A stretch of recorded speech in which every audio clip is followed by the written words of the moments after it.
Halo semua, terima kasih sudah berkunjung ke channel Resep Rongpulo. Di video kali ini saya membuat kastengels dengan bahan-bahan yang cukup ekonomis, tetapi rasanya enak banget. Teksturnya juga renyah. Pokoknya tidak kalah dengan kastengels yang dijual di toko-toko kue.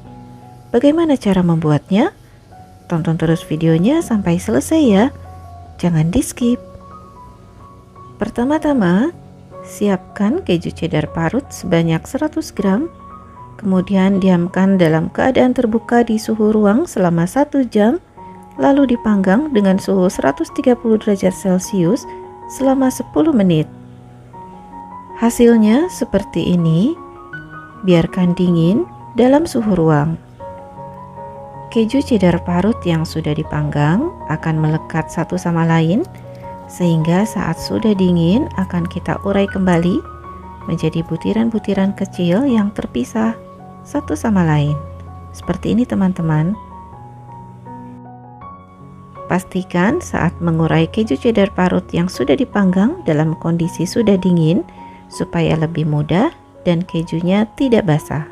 Hal ini kita lakukan supaya tekstur kastengelsnya menjadi renyah meskipun tidak menggunakan keju edam. Setelah semuanya terurai, sisihkan dulu untuk nanti. Selanjutnya masukkan ke dalam mangkuk 175 gram margarin, lalu tambahkan 10 gram gula halus, dimasukkan sambil diayak. Gula halus yang masih berbutir-butir seperti ini bisa ditekan menggunakan sendok supaya bisa diayak dengan baik. Penggunaan gula halus ini opsional saja ya teman-teman, boleh pakai, boleh juga tidak. Tekan-tekan margarin dan gula halus untuk melembutkan, kemudian aduk sampai menjadi lembut dan tercampur rata. Margarin dan gula halus ini gak perlu diaduk lama-lama, cukup sampai tercampur rata saja. Begitu juga kalau kita aduk menggunakan mixer. Masukkan 1 butir kuning telur suhu ruang. Aduk lagi sampai tercampur rata. Buat teman-teman yang baru bergabung, jangan lupa tekan tombol subscribe-nya ya, supaya tidak ketinggalan video terbaru dari saya yang diupload setiap minggunya. Kalau semuanya sudah tercampur rata, lalu kita akan masukkan keju cheddar parut yang sudah dipanggang tadi. Seperti ini ya teman-teman. Kalau pakai keju edam, nggak perlu dipanggang dulu ya, bisa langsung digunakan. Aduk sampai tercampur rata. Meskipun bahannya ekonomis, tetapi pastikan gunakan bahan yang tidak mendekati kadaluarsa dan berkualitas bagus. Selanjutnya, kita akan masukkan 1 saset susu bubuk atau setara dengan 26 gram, dimasukkan sambil diayak. Selanjutnya, masukkan 220 gram tepung protein rendah. Saya masukkan sebagian dulu. Jadi semua bahan kering dimasukkan sambil diayak supaya tidak bergerindil di dalam adonan. Resep ini sangat sederhana, jadi teman-teman bisa mencobanya di rumah kapan saja. Aduk sampai tercampur rata. Setelah mencoba resep ini, saya yakin teman-teman bakal ketagihan membuat kastengels karena caranya sangat mudah. Selanjutnya masukkan sisa tepung sambil diayak. Resep ini juga cocok dijadikan sebagai ide jualan karena bahannya ekonomis dan cara membuatnya juga sangat mudah. Aduk lagi sampai tercampur rata. Semakin lama, adonan akan semakin terasa berat. Jadi selanjutnya, saya akan uleni adonan menggunakan tangan sampai adonan menjadi lembut dan mudah dibentuk. Konsistensi adonannya seperti ini ya teman-teman. Ini tandanya adonan sudah siap dibentuk.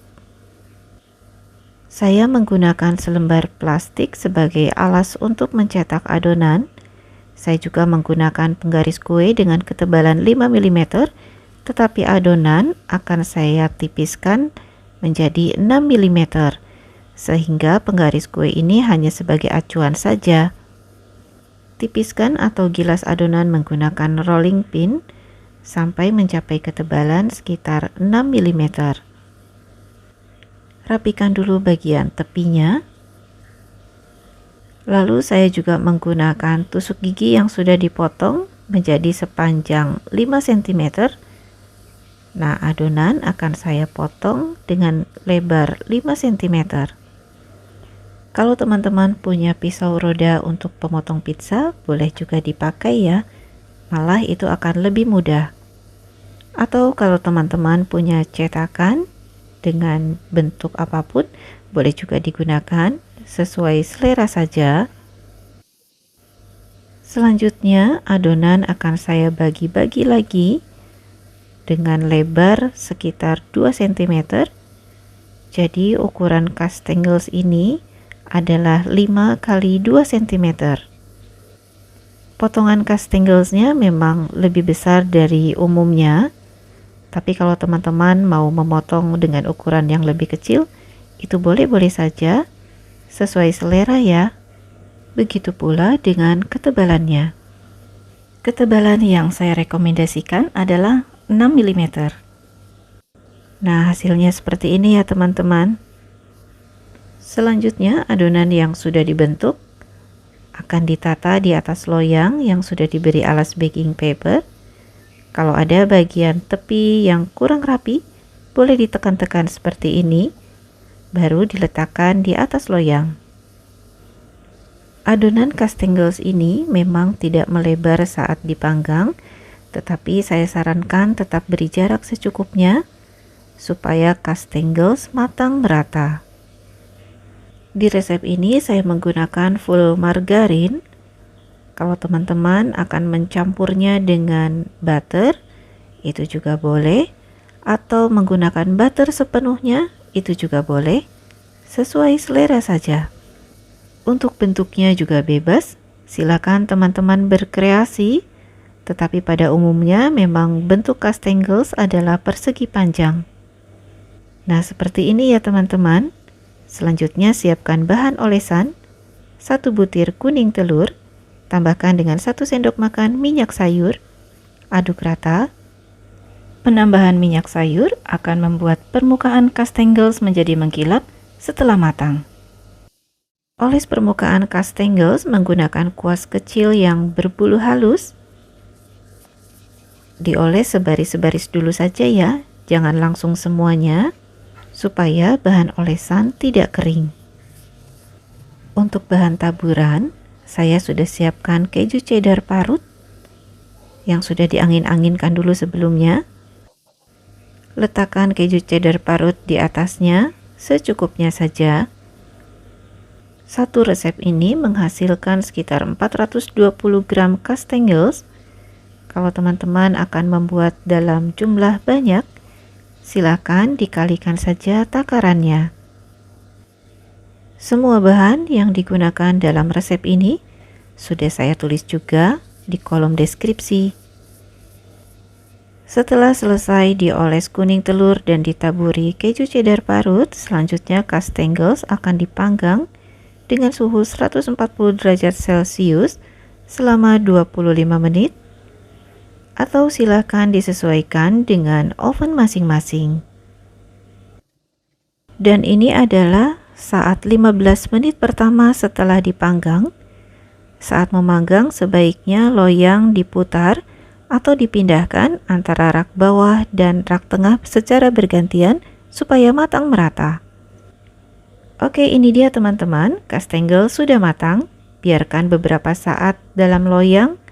Jangan langsung dipindahkan ke atas rak pendingin karena saat masih panas, castengels akan rapuh. Setelah hangat dan kondisinya lebih kokoh, maka castengels boleh dipindahkan ke atas rak pendingin supaya dinginnya lebih sempurna dalam suhu ruang. Sekarang mari kita lihat hasilnya. Olesan kuning telurnya mengkilap, kuning cerah, Kemudian ini bagian bawahnya juga matang merata, tidak gosong. Oh ya, untuk bahan olesannya, tadi saya tidak gunakan bahan pewarna, jadi asli dari kuning telur. Sekarang coba perhatikan teman-teman, ini renyah banget. Rasanya juga enak, mantap. Pokoknya tidak kalah dengan kastengels yang dijual di toko-toko kue. Oke, selamat mencoba di rumah ya. Terima kasih sudah menonton video ini sampai selesai. Semoga bermanfaat.